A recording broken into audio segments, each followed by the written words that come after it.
This is going to be my very first video, and it's just a little bit of a welcome video for my new channel that's going to be all about my art side of my life, painting, drawing, creative pursuits, all about Milk Bean, basically. And I want to do a lot of fun art things on this channel. And to get started, let's have a little cool sit-down draw with me time, get to know each other, and talk a little bit about what I'm going to be doing on this channel. So, yeah, let's draw together. So, welcome to my little artsy area. In behind the scenes, I'm literally on my kitchen table because I don't have room in my place for a studio. So I have a very portable setup where I bring out all my paints and my markers and have everything on a big cart. And I just draw wherever I need to. So my setup has changed from time to time. I'm working on getting a studio in my office kind of put together. In the meantime, though, not that you can tell, welcome to my kitchen. We're gonna be working on an altar. I'm gonna work on one that I've started, and this is for a dear friend. It is going to be an Expedition 33 altar on Jeskai Brushmaster, and I've started the base of it. You can kind of see my rough sketch of the gestrels, and it's gonna be the Gestrel Merchant. I've started, so we're just gonna work on that while we talk, and I'll see if I can zoom in a little bit more. We're gonna be working on this itty bitty tiny card. I really love to do altars. I've been making altars for about a year now. Actually, we're going on 2 years. I use RX markers, and RX markers look like this. They are acrylic markers with a brush tip, and I use them 80% of the time. When I'm not using RX markers, I'm using Pro Acro paints or golden paints even. I've got both of those here, golden paints. With itty bitty tiny paintbrushes, for example, my itty bitty tiny paintbrushes, I'm gonna be real with you. I'm lazy. I like to use markers. There's hundreds and hundreds of predefined colors. I do not have to worry about mixing. However, blending is more of an issue. What we're gonna do, I'm just gonna get started and we can talk about it. I just really prefer this. I can get a lot of detail. Obviously, I can't do what the greats are doing to the high fidelity, but I can at least create really cool stylized stuff, and that makes me happy. Like, I'm generally not looking to do realism, I prefer to stay in the stylized camp, so it works out perfect. And so this is a concept that I came up with. I don't I really don't do one-to-one images or replicas of reference images. I always do some kind of custom design, even if it's an IP or something like that. It's what I prefer to do. It brings me great joy to think of composition and color and all that. Yeah, that's what I'm doing. I came up with this little cute stylized version of the Gestrel sitting here, or standing here, with his big old backpack. My friend was okay with the look and feel, so yeah. Anyway, a little bit about me. I went to art school. It's my original starting point. However, back in art school, even though I did the whole thing and I almost finished with fine arts, I got really cold feet about the art industry. I really didn't know what my place in that world was, and I thought I wouldn't ever be able to make money. So, also this guy is actually a little too big. We're gonna have to resize him. He needs to be way smaller because his backpack is humongous. Yeah, so I went to art school, kind of couldn't find my way. I really love digital art. I did everything digital under the sun, like 3D modeling, animation, both 2D and 3D, web design, interaction design, tried physical product design as well, like creating products and things like that. So I really gravitated towards the digital world. Very exciting, full of opportunity, full of whatever, and I just didn't know how to translate that to art. Like, I tried to find very practical ways to utilize it all. This is not matching the proportions I want, but that's okay, we're gonna figure it out. And I was just like, I have to get into tech. I feel like that's the way to make money, is getting into tech, so I pivoted to like web design and then eventually UX.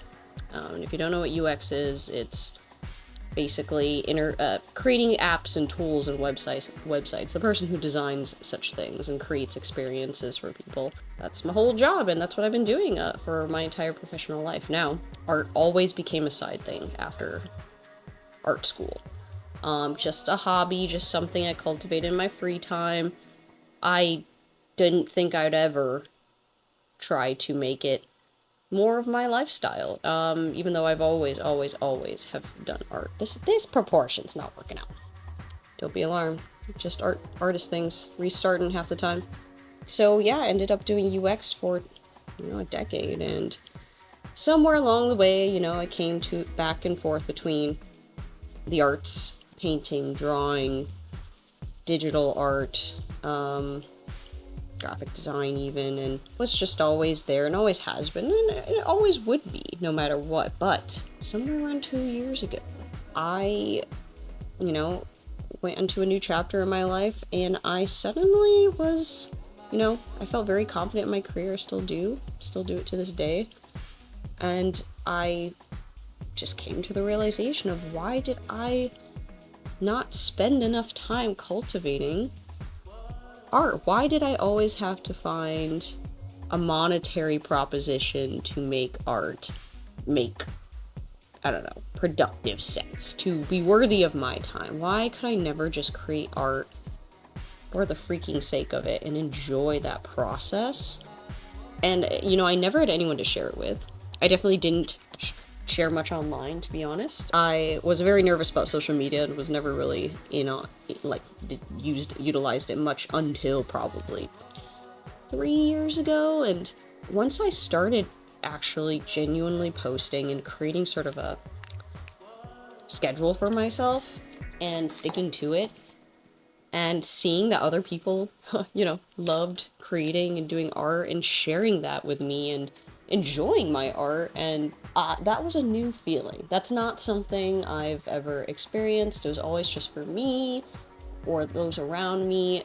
I never shared it, and sharing it changed my life because it brought me confidence to just continue growing. I didn't have to be perfect. I don't have to be the best, most technical artist in the scene. I just want to make something that makes me happy, and it is the first time in my life I'm actually just letting art make me happy by doing it. It's crazy. It's wild. I know, what a concept, but here we are. And I'm letting this dry right now because I need to dry between layers before I restart. Okay, you'll see why I have to make him smaller. I know it didn't seem that bad, but actually, like, the proportion wise, I need the feet to be here.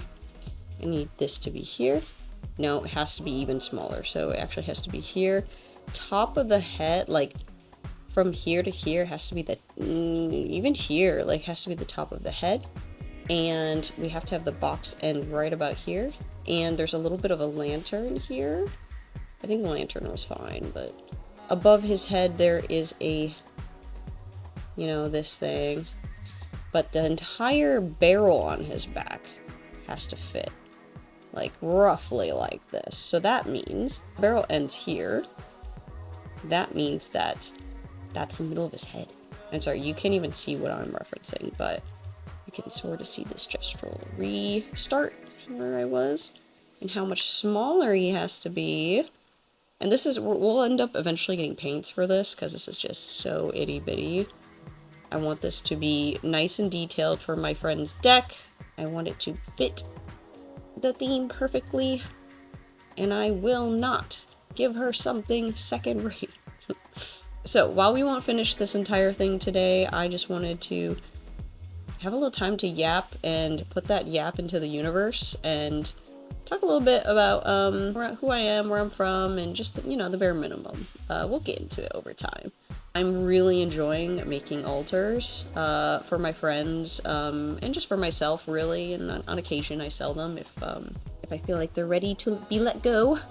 I get very sentimental by altars, but yeah, Magic is a scene that I didn't realize I would be just so invested in and just fall in love with, and the game itself and the people in it, and it's just like, wow, it really like changed my life in so many ways. And its incredible art scene has cultivated that feeling even further because I have so many people I can share in with art and the nerdy hobby. Isn't that crazy? I love it so much. So I'll be doing a lot of altars.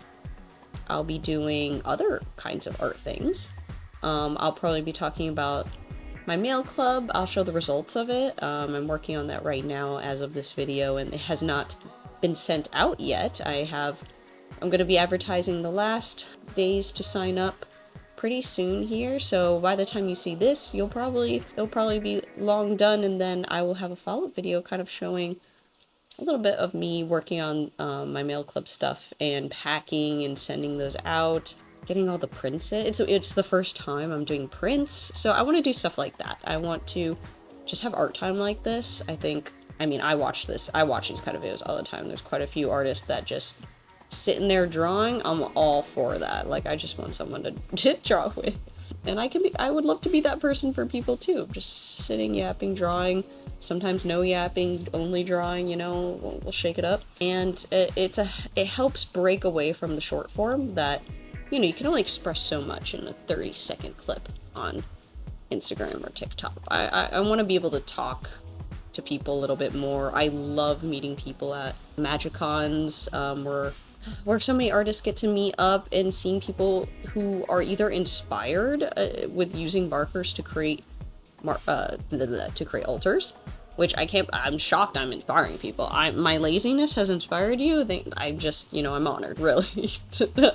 I think it's great, though. I think markers really lessen the intimidating factor of starting to paint on something so small and, like, valuable even, potentially. You don't need all these tools, all these equipments.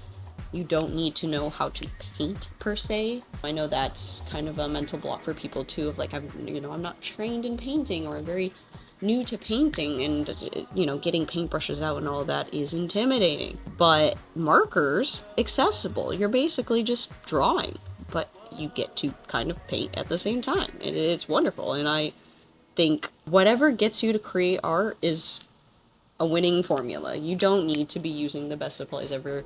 Heck, I started with Daiso gel pens, and I started with ArtX right away because I've been watching a bunch of artists use it, and then I just really never pivoted, I'll be honest. I fell in love. They have so many colors. You can see I'm just grabbing colors. You're also going to see how chaotic I paint, which is like, I made my outlines, I'm going to start doing color fills now, and then we're going to slowly render this over time. But yeah, whatever gets you interested in painting and meeting people that are into art and are just sharing that with me, that they love to paint and do altars as well. I've traded altars with quite a few artists already, because hell yeah, like, if I have my altar binder and you are like, I want to trade altars, I will do that. That's incredible. To share art, I could not ask for anything better. So I've traded quite a few altars away for other artists' amazing altars, and oh my god, I haven't even put them in decks because I just like having them in one place. It means so much. So yeah, I everything about this has been inspirational, has gotten me so interested in just talking to people, and I've just never shared art like this in my entire life. I'm an only child sitting in my room drawing my entire existence. So to warm up to sharing this art with people and joining communities is a wonderful experience, and I'm just now want to take that to the YouTubes, because I'm a huge long form enjoyer. Watch YouTube all day, all night, make my dogs watch YouTube, everyone's watching YouTube, because I love raw content from people who get to create things in the vision that they want. I don't know if that makes any sense. Like, I obviously love formal entertainment and media. Yeah, we're in such an interesting age of kind of being in micro bubbles, and you can take that as a good or bad thing, but it does mean I can find people in the exact same niches as me. I can find all the art kids that I was talking to online in those art forums through this. You're out there, you might be watching this. It's so cool. So yeah, I think magic is just an extension of that. It is, obviously I will do so many altars on here. It's my favorite thing ever right now, but also I'll be doing other kinds of art as well, because all around just want to do all sorts of creative projects. And if I could do this all day long, heck, you bet I would. It's a new era, it's new me. Yeah, so like, let me know if you're seeing this and you want to be here and you like being here and you like long form content. Like, what kind of cozy art content do you like? What would you want to see? And you know, if I'm the only viewer on my own video, I will let you know that I will be making vlog style videos. I'll be making process style videos, or just draw with me's. I usually don't do things all in one sitting. I do over the course of days, so that will be a little tricky to do one sitting. I'll just have to come back and forth. And then I'll be doing out and about live activities out in the world, especially if it has some kind of like creative overlap. Going to events and things like that, doing art with friends together, that would be neat. And also the behind the scenes of like how I do art for my art store, so like tokens and like digital tokens, my mail club, and those kinds of things. So we'll do that together. Pausing here, I've just gotten started mapping out this Jeskai Brushmaster, this gestural mark. I can't wait to render this in much more detail. I just want to make sure I got the general outline right. There's some funky, wonky proportion things going on. Hello, we are back the next day, and we are going to continue working on this little fun guy. Hopefully the lighting's okay. Some of the proportions are a little bit funky because I'm like drawing at an angle, but we're gonna address that, and then we're just gonna keep yapping about things and stuff. And then I have to figure out what colors I actually want in this. Anyway, I was waxing and waning yesterday about a little bit who I am and like how I got here to be doing art. Still extremely casually, don't get me wrong. This is still the side activity, but I take it more seriously, if you know what I mean. We might do a little bit of a just quiet time drawing here. I don't mind. So let me just make some progress on that, and then we can reconvene when this is looking, you know, a little bit more presentable. All right, let's do it.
I'd take a moment to show you my art setup because I think it's kind of hilarious. I use this cart because, like I said, I'm very mobile and I have a very small place. I don't have a dedicated spot to really do art that isn't like holed up in a corner, because I like to be in the living room where there's light, where my TV, where the dogs are. So I got this cart.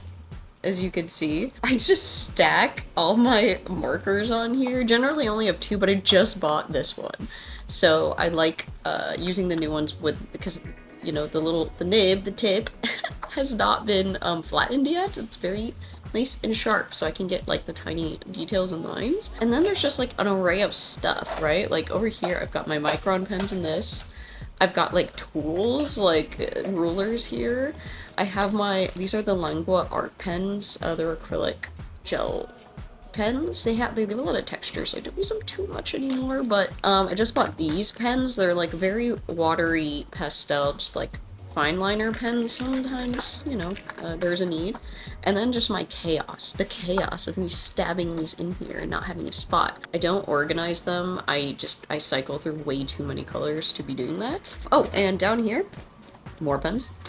There's like, these are my sparkle pens, all the types of sparkly gel pens. More Lengua art pens, there's like a butt ton. I pretty much just, right here I am, working like this. So I thought that was funny, I just wanted to show you. Okay, let's go back to it. I made a little bit of progress since I last paused to talk. It's still very blocky, just the rough details. I'm going to be ending up going in here with paint by the end of this. I just want to make sure I get the base. It's basically like an underpainting of sorts, and then I go in with the details afterwards. So once I'm feeling confident about that and the general color direction, I will detail it out. Right now though, we're still in the blocking phase, so I'll continue to do that a little bit more.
Okay, checking time. So I'm trying to think of, I want to add some glow to this because there's this little lamp that's hanging off his barrel situation. I think it should glow. And I think the overall tone should be orangey. I really like the orangey zones, especially towards the end of the game. And I want to have the rose petals, you know, just so you can like feel something. So I think I need to mark the areas that I want to glow, and I think some of his head and hair is going to be hit by this glow, and also here too, like on the lamp itself. So we're going to have some lighting. I think I like the idea of lighting, and overall it's going to be gloomier and orangier. Not too dark, because I don't like working with super dark palettes, even though this whole game is basically a fog over your eyes because it's so sad. You know, something to this effect, where you're just gonna hit them with the glow. I'm probably gonna give like a little bit fade into this lighter orange and keep this part maybe a little darker. We'll do that with paints, I think, to get that. Just so he stands up in the background by the end, and doesn't blend in with this like orangey thing we've got going on. I do like this orange undertone, but it's still a little too bright and happy. Yeah, let's do something with that effect. We have reached the point where it's time to use paints.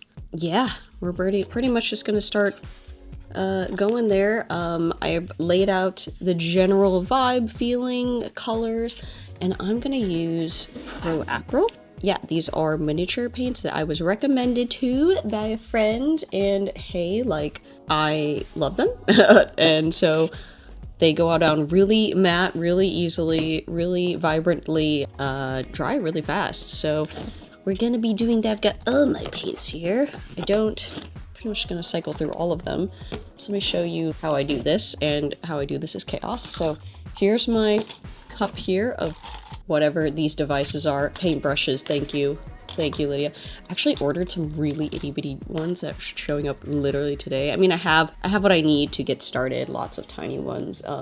But the tips of these wear down really fast. Getting that tiny line, shockingly, only lasts me for, you know, a couple alters, and then they start to get pretty bad. I'm not good at maintenance, okay? I'm not good at maintenance for my paintbrushes, so it is my fault, likely, but I've got what I needed. So we're gonna start with something slightly bigger to fill in the space, probably this one. I'm gonna get a little palette. Here is my Snoopy cup of water, a little paper towel to dry excess color and water. For the life of me, I cannot find, oh, my palette box is conveniently under on my iPad. So instead of getting it out, we're gonna have this like photo paper here as a palette. Reduce, reuse, recycle, my friends.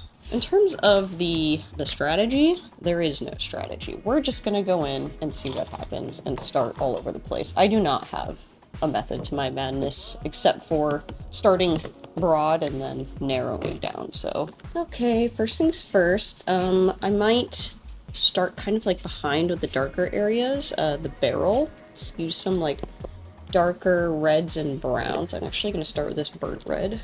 This burnt red is super magnificent. You're gonna be able to see how pigmented these colors are. I really don't have to use a lot of water. Yeah, and one of the issues with the markers, so the markers are fantastic, but they do have downsides, for sure. One of the issues is deepness of color. With the way they dry, not many of the colors can get very dark.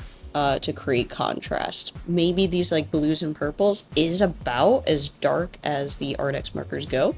There is obviously black. I almost never use black. Ever, actually. Except for line art. And you probably can see that in most everything I post. I love using colors to create shadow, rather than using black to create darkness. So I'm okay with the light effect of the markers. But when I want to do something moodier, or I want to create contrast in one color palette, like say purples, or not even purples are great, pinks and yellows, it's just very hard to create something with a lot of saturation and deep saturation, like this red right here. Like I cannot create this red through the markers without mixing some of the markers potentially. And right now, this is like almost creating like a wash over them. Like these paints are opaque, but they take some layers as well, so it's nice. I can still see the markings I made under. And yeah, you can see already how much deeper that all gets. I think a lot of his backpack is going to be this like reddish hue. I think a lot of this image is gonna be this reddish hue because honestly, like I mentioned, that is like the entire vibe of the game. So the purples here, and I probably will go back in with the purple marker. Even I don't really have great purple paints, funny enough, so yeah, you know, win some you lose some when it comes to markers and paints, but I'll probably go back in with my purple markers to utilize the purple as shadow, as I'm doing already with kind of the line art that's happening. And that's going to be the shadow. So it's going to be purple, reds, yellows, you know, all in that complementary family. Yeah, we're using color theory words out here. Here we go, and we're doing a nice little wash.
Okay, a little bit of a check-in. You can see here, I've made some progress. I just want to show you my palette. I think it's funny. Here's my photo paper with paint on it. And because it's a glossy side, it doesn't soak in and just dry. But yeah, we're working. Let me show you like a little bit more detail. Here we are. I'm starting to paint and render a lot more. We still have a long ways to go, but I like the direction. You can see standing sort of in a mountainous orangey land. We need a little bit more light glowing, so I'm gonna work on that so it feels like there's some mood lighting without making him too dark. So it won't be perfect, you know, highly realistic lighting, but we'll capture the vibe. But I really love how he's coming together so far, especially his little brush head. And he's like one of the gestrels that has like the paint splotches over his body. There might be one or two in the game, so we're gonna keep going that vibe.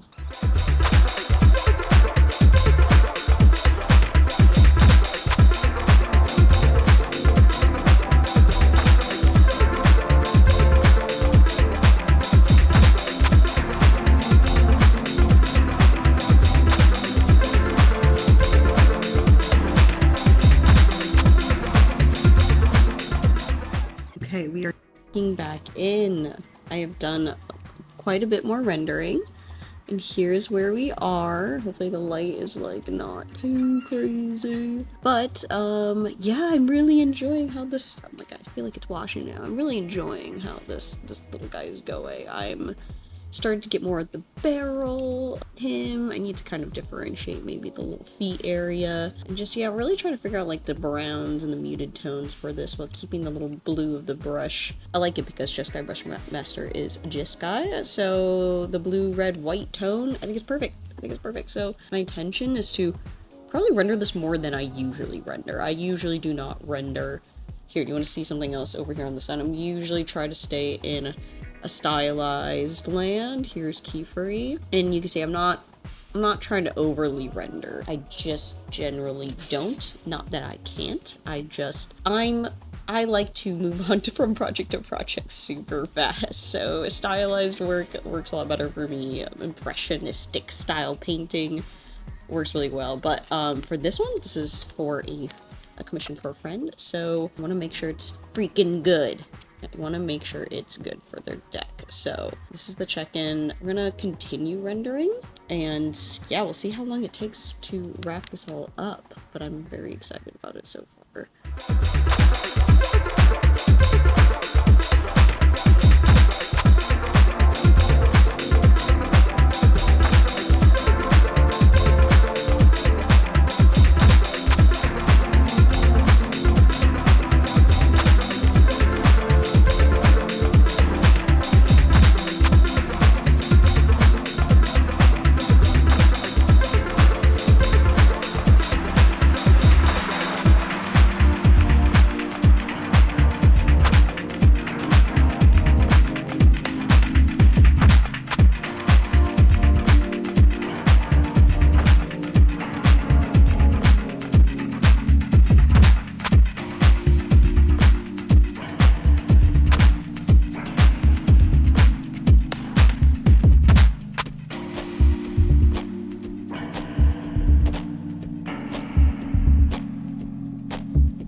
So we're getting to the end of rendering, and I think I'm about like 70% done here at this point. And this was quite a journey. I changed my mind a lot about some of the fine details, especially around the upper back area, and I wanted to render some of these like miscellaneous boxes. There's two tire wheels on the side there, and then there's just pieces jutting out. And if you look at the reference images for gestural merchants, they're all a little bit different, but they all just have stuff like on their back. This one in particular has a brick wall sitting on top, just a pile of stuff.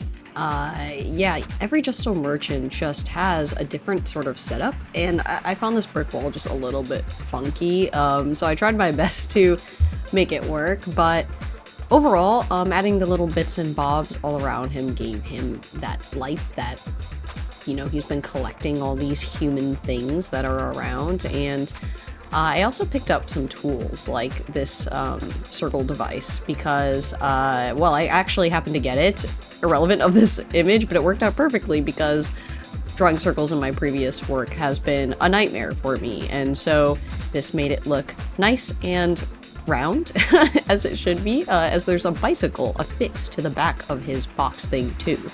But I really like that because it helped break up the pattern of just boxes, very square, rectangular items. Overall, we're nearing the end of adding the details and just fleshing those out, and wanting them to be detailed but not overtake the gestural in the front. So they are color-wise similar, but I really loved how all these pieces came together, and so now we're just going to wrap up.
And we are 99% done. So this is pretty much the final result. I want to add the roses along the edges.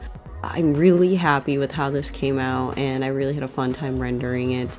I'm sort of pointing out how we need to add some more contrast still to the back, a little bit more clean gradient transition, but yeah, I'm really happy with the style that I used for this one, the lighting, the orange glow, but we still have one more step to do.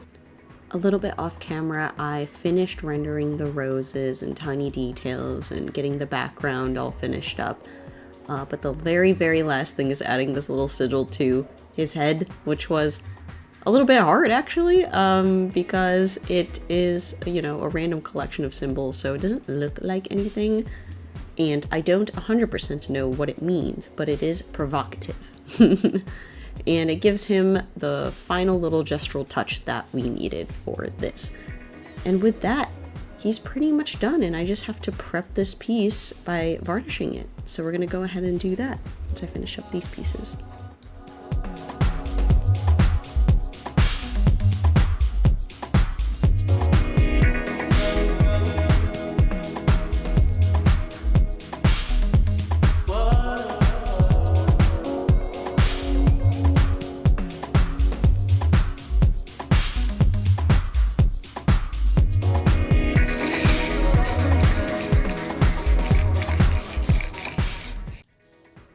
So here it is, the final result, and I'm really happy with how this came out. I think it came out to my vision of being, you know, in that orangey tone and having the little glow onto him, creating some contrast in the background, and overall just, yeah, I hope she's as pleased as I am with it. I went for something a little bit more moodier than my usual highly whimsical kind of energy, but you know, there's a little bit of that in there, just enough, you know, just enough with the silly little guy. So yeah, I can't wait to give this to her, and thank you for watching this entire process beginning to end. It is so nice to meet you if I haven't met you before, and either way it's nice to actually talk to you in full. So please expect more of this. We'll do some more Draw With Me's soon. Okay, bye!